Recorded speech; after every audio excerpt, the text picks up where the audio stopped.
Descriptive analysis is all about reports. What has happened? The why is often answered using correlations because of it is because of the correlation between A and B. C has happened. What will happen is all about predictions. You are likely to see a fall in production. You are likely to see a growth in revenue, stuff like that. And the last part is how can one make it happen? Is about recommendations. Okay, if you do such a thing, you're likely to see a 2% growth. You're likely to see a fall in revenue and stuff like that. Now, it's not that artificial intelligence is any new. The quest essentially started from 1950s when a couple of scientists started to talk about building machines which were similar to humans. AI has seen its own share of rise and fall in terms of interest. You must have heard of a word called winter of AI, and that is when the interest ebbed. But the recent resurgence, that is typically you would say the last decade, starting from 2010 onwards, is primarily driven by three key factors. One is algorithms.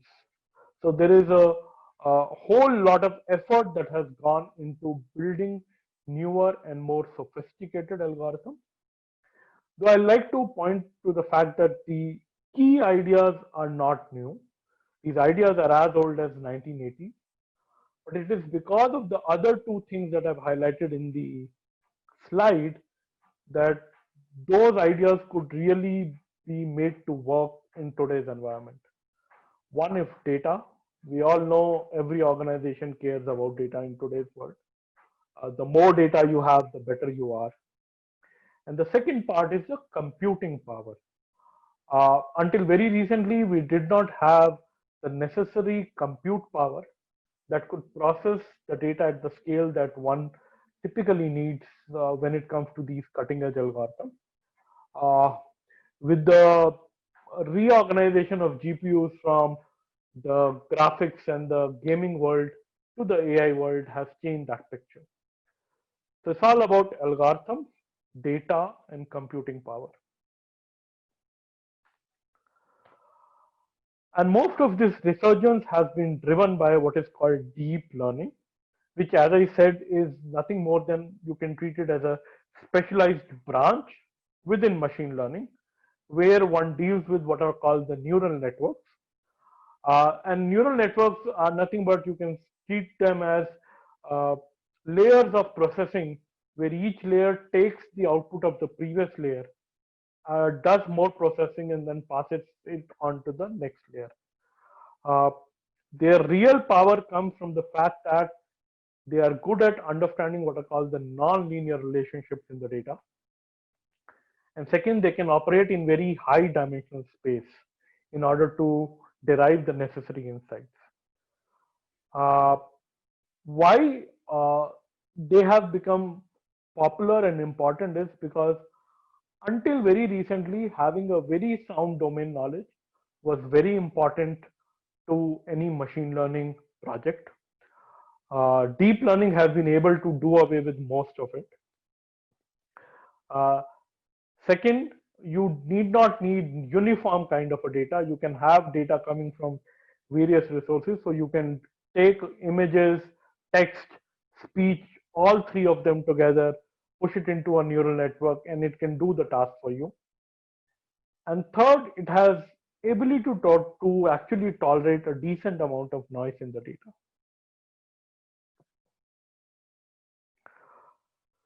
And organizations have been keenly watching this space and have jumped on the bandwagon uh, extensively.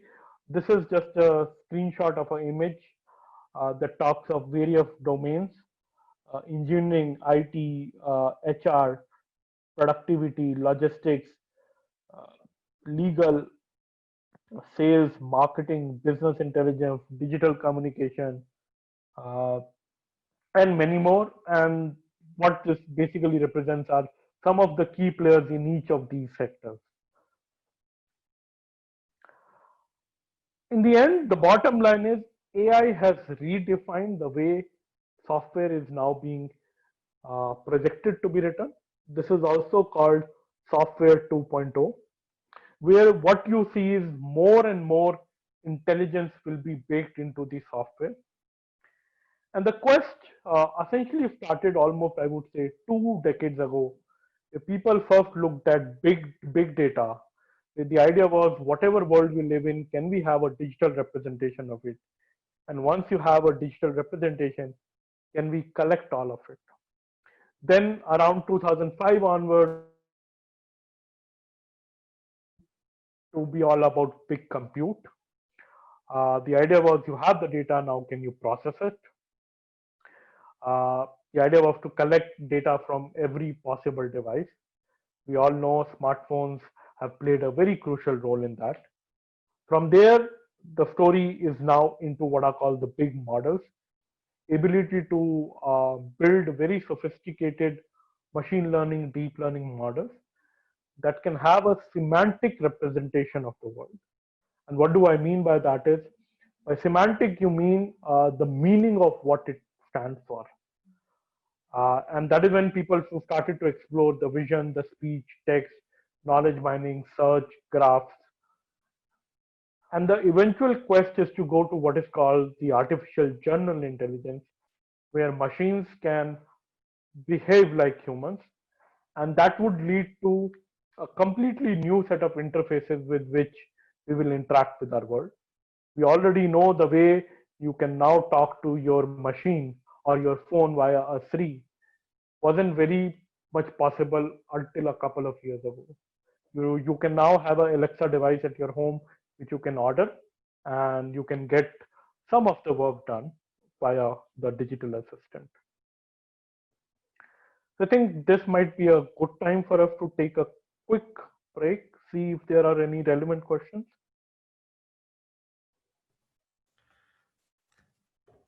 Yes, Amit. So why don't I, quickly put across a couple of questions, Sure. right? So one of the questions that have come earlier today was with respect to the adoption in enterprises, right? Yeah. So I think you covered some of it in your slides in terms of how it has evolved.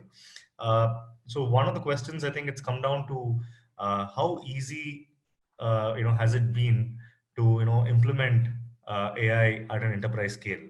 The specific question from the attendee has been around, given that it's extremely data centric and data heavy, right? So how easy has it been, from your past experiences to make these processes smart with AI? Absolutely. So, I mean, that's a question that I'll answer over next three sections, and you'll see different flavors of it. But it's not just about data. It's about what use case are you also solving. It's about not just about how much data but you have, but what is the quality of the data that you have. And it's also about a lot of engineering challenges around it. And I'll talk on each one of them in the next three sections that I'm going to talk of. The adoption, the key. So I'm going to talk of some of the key use cases that I have seen that kind of give you a better idea that uh, AI and machine learning cannot be treated uh, as a hammer that one can use across any and every use case. You'll end up spoiling the nail as well as the wall. And uh, the most organizations that have been able to get the maximum out of this technology have been that who have thought through what are they even building and does it even make sense to use AI towards it. Uh, so that's a brief answer, and I'll talk of each of these points. So, Anuj, let me quickly, share one more question, that's that I see as a pattern, which is come from many people. I'm sure probably it gets answered in your next, couple of slides. Maybe what you can do is, if it's going to be answered, you could, straight away dive into your, next segment. But the question that's come up is, how do I evaluate and identify, what use cases, to use AI for? Hmm, Because there is a, tendency to end up trying out AI for almost every use case. correct. So how do I evaluate the necessity or the need to figure out whether AI is really needed for that use case? So that's a common question in different words that has come up from many people. So I thought I'll just leave that with you. Sure, absolutely. So I think let me just run through a couple of slides and then we can come back to this question because then it will make greater sense once I run through section 2 and 3. Okay, so I mean this is something that should not have been come as a surprise to you. Almost everybody in the enterprise space is after AI, and why typically enterprise space is because that is where you're likely to see the best return of investment. AI as a technology does not come cheap. Collecting data, managing that data, cleaning that data, the kind of manpower that you need in order to do all of this. So typically you need people who would have at least a master's degree and able to do well with the whole work. The compute comes no cheaper. I mean, GPU machines are expensive. Uh, so the enterprise space is where the ROI is the best. And I mean, this is just a representation of how some of the top VCs across the globe have gone on to invest more and more into organizations which are into AI. These are some popular categories across the globe that one looks at. Uh, the first one falls into computer vision. The idea is being able to look at a video or an image and do recognition. What objects are there? What is this image? Can I tag different objects? Being able to track something in real time. Uh, can I avoid navigate? Then comes uh, things around medical tech, which is an extension of computer vision into medical tech, where you can look at patient data and then come up with maybe diagnostics, preventive, suggest certain things to the doctor. Uh, then comes the NLP space, which is around, uh, we all know how to search the web. How do you build a search system for images, if that even possible?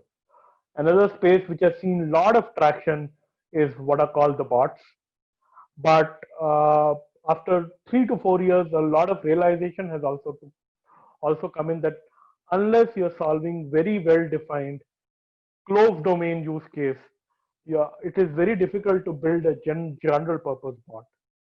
The way we humans talk is it's not trivial to build systems that can understand this. And you can try this with any of the Alexa. Try keep variating. Start with the most simplest statement and then give various variations of the statement, and you'll see at some point of time it will start to fail. Understand human emotion analysis. Uh, Look at how content is being distributed at social media. Mine, extract relevant patterns, filter out. Within industrial setting, you have what is called predictive maintenance. Can you tell me upfront that hey, this particular part is going to go down, especially in aviation and such critical sectors? It is very important. I'll give you a use case that we were recently talking about. Imagine you have a very large solar farm that is available. If not possible to for a human to go at each of the solar panels and check whether they are correctly working or not. Now, can you have a drone that can fly over this entire space, map it out, and then highlight those panels that are not working or are likely to go down anytime soon? And then the human can kick into action. Sales and marketing is a huge area where the idea is to being able to identify the right set of cohort of people that one can target. Algorithmic trading, uh, cybersecurity threats, contract analysis. Can you go through legal contract and flag out important stuff? Can you look at lot of sensor data and make sense what it is? This is just a broad classes of it. Uh, these this is just an image that has various verticals, business verticals, I would say on the left, and the sub operations on top of it on the right. And This is an image that I recently got from a report in McKinsey that talks of how people have been using AI and machine learning across uh, various businesses and various subgroups within each of the business. This is again a plot that talks of from a revenue point of view, AI will become more and more important. That is the key take home from here. Now, this is something that I actually wanted to spend more time on and help you understand why I have picked some of these use cases. Uh, Unless there is a impending question that I should take up right now, Gautam. No, Anuj, we can continue to the next session because I've got a lot of questions on use cases and because a lot of these are around uh, identifying operational challenges in implementation, or some trends that you see in terms of use cases. So these are the kind of questions that have been coming in. So I think we would probably take the third segment and then probably take a bunch of questions. Yes, I think that would be a good idea. So again, I mean, in the interest of time, I could not take all the use cases, but I have handpicked some of them to help you understand maybe how these would have been even thought of, and which is the more important part. Now, one of the things Google have done for all of us has spoiled us for search. You want anything, go to Google and find it. Now, we all know how to make it work for a text data. How do you do it for a non-textual data? Can you build a search system for videos? So imagine I can being able to type a query which says, show me all videos where Sachin Tendulkar is hitting a six on a pull shot. Now that's a very specific ask that I have. How does one go about building such a system? And this is an example that I have picked from Google, where they have been able to build such a system for you as the end user, to be able to search and organize non-textual data. And I would suggest each one of you to actually go back and try this, where you'll understand the strengths and weaknesses of such a system better. So this is Google Photos. It has something called Assistant. In today's world, with the advent of a camera in a mobile phone, all of us take lots and lots of images every single day. And you have the ability to push these images from your device into the cloud. But over a period of time, this becomes a clutter, it becomes a simple dump. How do you organize it? One of the ways Google thought was, I want to understand these images. And what does that mean? Can I identify people? Can I identify objects? Now, this is a screenshot that I actually took from my own Google Photos, where it has been able to say all the images that have sky, where a large percentage of the image are sky, lies in this subcategory. Images that have mountains, images that have flowers, sports, pets, events, maybe traveling or automobile. And if you go into any of these subsections, so like here I have clicked on the subsection mountain. These are some of the photographs that are lying in my system. And look, if you look at each one of them has mountains in it, right? So what is the key idea here? Now, the key idea here has been the problem of being able to organize images is not easy. I mean, each one of us would have our own notions. Given the same set of images, I'm sure each one of us will come up with our own way of organizing it. But what could be a tangible way in which this can be achieved? So what it also does is, I don't think so. Okay, I don't think so. I have this photo. It will also identify every human that is there in the all the photos that you have dumped into Google Photos. And at some point of time, it will ask you to tag it. Okay, so this is person X, and what is my relation with X? This is person Y, what is my relation with Y, and stuff like that. And then over a period of time, it scans through all your images, finds those people, and then start to build from there. Okay, particular person X is my spouse, particular person Y is my son. So, what is family? Family is about wife and kids, and then it will club all those images and put it in a bucket called uh, family. Colleagues, likewise, it could be parents, it could be friends, and other such buckets. So, I'm also talking a bit about how they would have thought of a Uber problem, which they have really not solved it in its perfect sense, which is organize any kind of images. But if you think carefully, this is a very tangible way to actually go about solving this problem. Let's look at what is called AI powered art. I'm sure all of us have seen images like this, whereby you can take your image and you can artify it. Prisma was one of the most popular examples of it. Uh, Now, from a business use case, if you think carefully, think of the following. I am a platform whereby we show a lot of ads to our users, and in order to show these ads, we build creative. Now, creative typically is a combination of image and some text. Typically, until now, images came from platforms where you can buy images and then uh, use them, right? Uh, but now what has started to happen is you have come to a point whereby you can create images, the kind of images that you want. And these are called AI powered art exchanges. This is actually a very huge ecosystem that has now come up, I would say, in last five years. It uses principles from what I call the transfer learning in computer vision.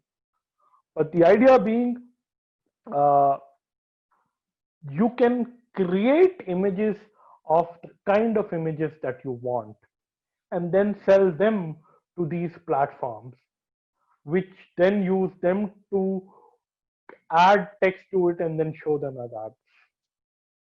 So these are called AI powered art exchanges where you can buy stuff.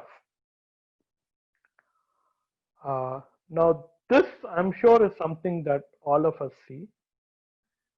And I'll also come to why I have picked this example. So here is the thing, right? Each of us writes lots of emails on a daily basis, and each of us have our own ways of writing it. Now, since there cannot be many different ways that I use across a bunch of emails, can you build a system which can look at your past patterns and then type an email for you? Now, in the ideal setting, you would have an email and you would want the machine to completely come up with the whole reply automatically. Technically, it's an extremely hard challenge. As of today, there is no technique that will correctly give you out the complete email. But you have techniques whereby you can start to predict the next few words or phrases at max. And this is what Gmail basically used it. Again, if you look carefully in each of the examples that I am talking of, the Uber problem is very difficult, but they have tried to come up with a more watered down variant of that problem and try and solve that. The second thing that is to be noted very carefully is, which is a very important aspect of AI, that most systems don't even are not aware of it. Any machine learning system will make mistakes. That is bound to happen. And mistakes tend to spoil the user experience. How do you build systems that can lessen the impact? By softening your recommendation. So if you look carefully, when the system is recommending the next few phrases, they are shown with a very light font. And if you will go and which is saying that, hey, this is what I feel. If you like it, just press the next arrow key. I'll treat this as a saying that you have accepted the suggestion. If you want to overwrite it, you can type. If you don't agree, try and press the backspace. As a matter of fact, if you go and try this system on each of your emails, you'll see that if you press backspaces multiple times, the system suddenly stops to give you any kind of a suggestion. It understands that it is not really helping you. So it's better you let the human overtake it rather than still keep pestering with your suggestions. So 2 points. One, again, the Uber problem has not been solved whereby the machine can come up with the complete reply. That's hard problem. So they broke it down into sub parts. Can we at least not even sentence? Can we at least suggest next few words? Not phrases, not sentence, not paragraph, not the full email. Second, keep the suggestions soft. Okay, this is a more sophisticated example. So this comes from a work from a team called OpenAI, and it's about the holy grail problem that a lot of people have been after, but which is sentiment analysis. Now you have a lot of systems out there which work very well in predicting, okay, the sentiment is negative, positive, neutral, but these typically need to be short, well-defined sentences. We as humans don't write that way. So this is an example where an individual wrote a review of a movie, I guess, which was based on a book. And what you see as colors is that the system is going over the text, and as it reads more and more, it evolves this judgment of what sentiment is this. Dark green being the most positive, dark red being the most negative, and then the shades in between. Uh, this is very important because a lot of companies have deployed sentiment analysis systems in order to understand what the users are saying to them. But the users don't always write plain simple English. Uh, the extreme example of that is sarcasm. And there have been a lot of cases where these systems have completely uh, not being able to understand and got it completely wrong in terms of their sentiment analysis. However, I must say that the output that I'm showing you come from a system that was built over a massive data set. I think close to 86 million reviews from Amazon. And the algorithm and the compute power that went into it were a couple of GPUs, very high-end GPUs, that ran for a couple of weeks before they could come up with such kind of complex model that could understand things like this. Alexa, I'm sure all of us must have used at some point of time. The idea is having a bot that can serve you. You talk to this bot via voice. It understands your sentences and then does the job for you. However, it's not same as talking to a human. And now I think just very recently, just 2 months back, Amazon has also rolled out Alexa for a couple of Indian languages. So you can now even talk in Hindi and Bangla and Tamil and a couple of other languages. But again, this is far from the Uber vision whereby you have a system that can understand human language. Alexa doesn't do that. You need to say some very clear keywords. Alexa, do this. Alexa, play Michael Jackson. Alexa, stop. Alexa, increase the volume. So, in a way, what it is saying is that I can understand your language, but you need to, but not completely. You need to talk to me in a well-defined manner. So there's a grammar for it. And if you speak to me, I will do the job for you.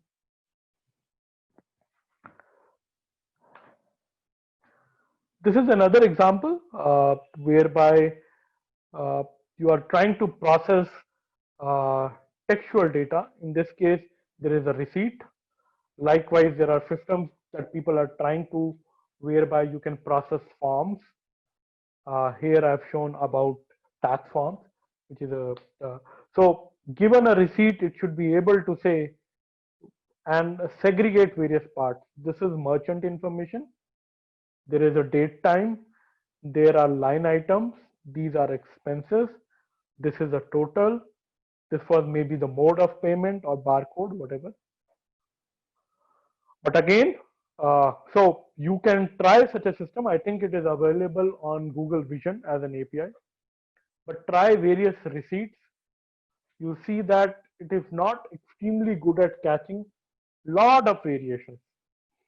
It is not good at edge cases whereby if the receipt is not captured straight, or a photo is taken under dim light, or maybe we had put the receipt in our pocket and it completely got crumbled, or it faded away, or both, and then you process it, right? So it assumes that the input is going to be nice, and that is when I'm going to work, and they do a decent job. Likewise, there is a lot of work around forms, being able to process forms. Uh, the essential objective is what I've shown on the right. Given a form, you want to extract out these key value pairs. But uh, these forms tend to evolve over a period of time. And most systems tend to make mistakes in picking up all the information correctly. I'm sure this is something all of us experience. Netflix, the idea is, can the system recommend you given this age of information where there's information overflow? I won't spend more time on it because I'm sure all of us experience this on a daily basis. I'll come to a more important use case. And this is something that I wanted to throw as a question. Maybe if each of you can spend a minute. So I'm sure all of us must have used Google Docs at some point of time, either slides or document or whatever. Now, you have use cases or scenarios where one have to work with specialized symbols, right? These could be the alphas, the deltas, the gammas, all those Greek letter and stuff like that. And there is a very large set of special characters. Now, imagine your user is typing and suddenly he needs to insert the character alpha, but he doesn't really know that the name of that character is alpha. And he wants to search this character in that special character dictionary that comes up. Can AI machine learning help in this? Maybe just take a minute and spend, if you were to solve this problem, one, can it even help? Second, how would you enable such a thing? So I know what I am looking for, but I don't know the name of that. And this is actually one of my favorite use cases because, so here is what Google came up with. And this is just a GIF that I took from one of the websites. This is slightly blurry, kindly pardon me.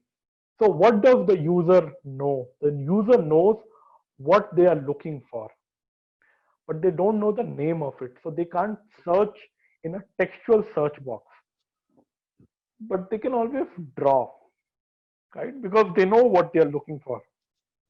And the way they can express it is by drawing that particular symbol. So you can try this feature where for special characters, Google gives you a draw pad where you can quickly draw the symbol that you're looking for. And it uses your drawing to match against the set of characters, that special characters that are available, and then power the search from there, right? Now, I see this as a great example where how you're trying to extend search to the other interfaces, right? So tomorrow, this can even be done for speech. Only thing one have to think through is what does user know and how is the user going to express that knowledge. And then how are you gonna use that knowledge to do the matching? So I think, Gautam, with that, I think it's a good time to stop, given I have covered some 7 to 8 use cases. These were from various domains: images, text, voice, drawing. So just to give you about, give our audience a broader spectrum. Absolutely, Anuj. In fact, I think it was pretty interesting to see, you showcase some of these use cases, right? So it was not just plain text talking about these use cases, but you actually showed us uh, how it works. So I think that was definitely interesting for us. Let me probably quickly take a few questions that that have come up, right? So these are both from a business point of view as well as slightly from a product point of view. The first thing, is from someone, clearly from an enterprise background. Uh, so he says the question is, last couple of years we've been hearing a lot about, RPA and digital transformation. Is AI the RPA killer? That's a question for you. Any thoughts on that, Anuj? See, one of the best suggestions I can give you is, don't think of the word AI as artificial intelligence. I am not at all a fan of that that expansion of AI. I believe AI is all about augmented intelligence. You are not going to take out human out of the loop. Human is always going to be there. But can you assist the human to focus on the more important aspects, while the automation can take care of the mundane aspects? So imagine there is a guy who is sitting in a power plant. Now, rather than he looking at a whole spectrum of gauges which are giving various values, he is there just to act in case something goes wrong. But can you have system that can look at these gauges and then raise alarm as and when something goes out? Think, I'll give you a more simpler use case. Every premise or most premises in India would have now some kind of a video cameras which capture various activities. Now, the way right now it works is, somebody as a human has to sit in front of those entire 24-hour videos and watch it through to catch if something went wrong or if something is anomalous. Can you have a system that can just flag out of those 24 hours, just bring out, say, 1 or 2 hours? Hey, everything looks good. Maybe you want to review just this 1 hour of it. So, RPA, if you think, is more simpler automation, whereby uh, you are saying you really don't need intelligence in it. What you need is some kind of process that can, or some kind of algorithms that can take over things. Uh, I would say AI is the next part of RPA. And it's not that the RPA is going to be killed just because AI is there. You don't apply AI. As I said, the use case should have a natural warrant to it. That here, no matter what you come up with, no matter what set of rules you define, it's not going to work. Hence, it requires intelligence. Believe me, if a system can be built using rules, any given day, that's far better than building a system using AI, because you have a lot more control over it, you have a lot more explainability on it, you can fix in case something goes wrong much more easily. Uh, so that would be my answer to it. It's not going to kill. I would say the evolution of RPA is AI, which is So augmented. Anuj, there's another question. I'm just going to combine two questions. So one of the patterns of questions is, I see adoption of AI in my organization more from improving the effectiveness and efficiency of certain processes. What are your thoughts on this? And then the second one, again, this is a very common question. More people have come out with it. Uh, are there any open data sources that you may recommend for us to test? Getting access to data is the biggest challenge for a startup. Sure. So, two things. One, with respect to the first question, which was, uh, so there are two key areas where machine learning is currently being used. One is cost cutting kind of a scenario where things can be automated and then you can reduce the cost. The second is where you are not about reducing the cost, you are basically about building that edge products that will beat the market and will be ahead of the curve.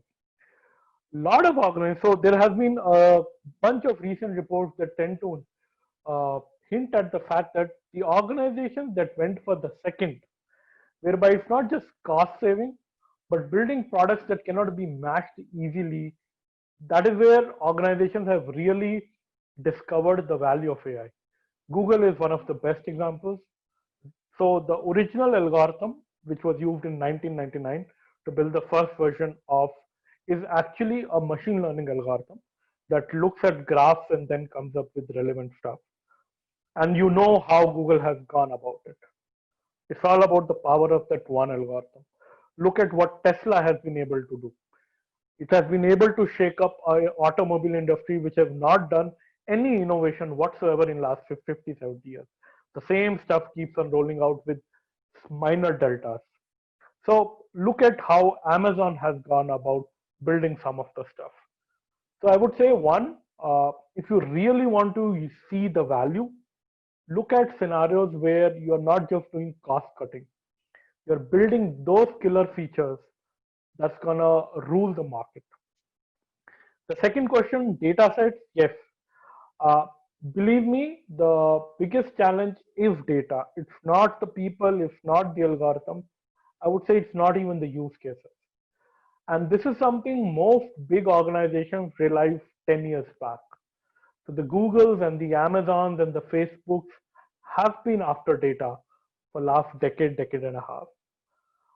There are a lot of open forums where data is available, and these are various initiatives. So you can look at Kaggle.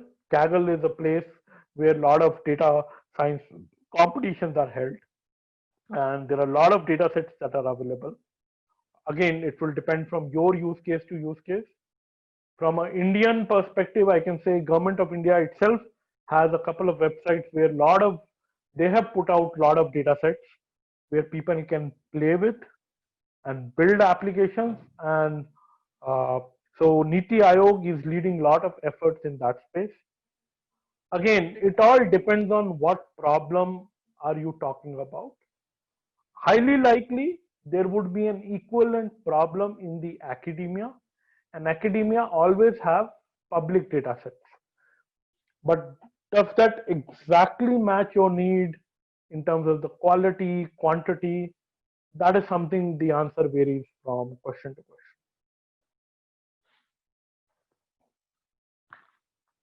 I hope I Yes, answered both Anuj. the So, questions. Anuj, just one question, and then I would allow you to cover the pitfalls and challenges. Hmm. Are there recommended tools that and resources that you may have for a lot of people who are just trying to uh, get down this journey of exploring and embedding AI into their. So I would say again depends whether you are coming from an engineering perspective or you're coming from a product perspective. Uh, from a product perspective, as I said, uh, think very carefully of your user, what he or she does, and then look at those parts whereby you can bring in AI to help the users and change the landscape itself. I'll give you an example of what does it mean. I use I end up writing a lot of emails on a daily basis. In my personal for my personal emails, I use a Gmail. For my official emails, I use Outlook. Now, Gmail has given me this power whereby it starts to keep on predicting the next set of few key phrases, and then my job becomes that much more easy. In last 1 year, I've got so used to it that now I expect Outlook to do it. As a matter of fact, I curse Outlook on a daily basis. Why the hell have they not yet done it? Despite coming from Microsoft, which is a tech giant. And that is what I meant by changing the landscape itself. And that is what gives you the edge. So, second, once you identify the problem, often you will not be able to solve the problem in its totality. And we have already seen various examples that I walked you through. But think of the most or technically viable uh, sub problem that you can solve in that can help you. So that is more from a product perspective. Third, which is more important, most important, I would say, and that is something I'm going to talk in my last part also, ROI. You even before you start, try and clearly establish two things. One, what metric indicates the success of that particular feature or part of where you are embedding AI, and how am I gonna measure the ROI, the return of investment, and that's the most important part. So, as an example, I can suggest look at some of the papers that Google tends to write, and which are more from a product perspective. You will always see a couple of paragraphs embedded in it which talk about return of investment, how they went about measuring the return of investment even before building or attempting to build such a system. Uh, so from a product perspective, those are the couple of things. From an engineering perspective, I would say don't go by the fallacies that there is a deep learning network. I can write a deep learning network that will solve the problem.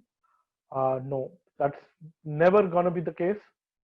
You need to first understand the problem really well, and the best way to do that would be build a system and then scale it up from there. Believe me, a lot of systems in Google until very recently, maybe just a year or two, were powered using a lot of rules. Even their search system, some of the most cutting edge NLP things that have come, they have deployed only now. Until now, it was very much rudimentary in terms of what the original search system was. So maybe I can come into, because I've already moved partly into pitfall and challenges. Uh, so the first one is set realistic expectations. What can it do? There is a lot of hype. People believe because AI is there, you give them any problem, they'll most probably, the first answer will be, can we use AI to solve it? I would say think the other way around. Imagine you don't have AI at your disposal. Start to think from there onwards. I mean, the hype has become so much that I sometimes fear, and I often tell this to my wife that tomorrow I might ask something from the person who works at our house, and he might say, "Can I use AI to solve this?" I mean, that is the level of madness it has gone to. It is seen by, because of all this hype and huge investments coming in and everything. Most people believe it's a silver bullet that will solve everything. The answer is completely opposite to it. So as I said, the best way would be to first think how to solve this problem without AI. And that is when you would do a very good justice. Is it AI even needed or not? Second, are you picking the right problem? Now, given today's environment where data is being collected continuously, no matter what tool technology you are building, and we are already close to one. Okay, so I'll try and wrap up. It does not make it a AI problem just because you have a data. You need to understand the nuts and bolts deep down. Every machine learning AI problem is an optimization problem. That's how the math works. And until your problem has that characteristics, don't even go about it. Let me give an example. Recently, somebody was talking to me and they suggest, can you look at the my users data and tell what feature should I build into my product that will get me the best return? While that's a great question, but that's not a machine learning problem.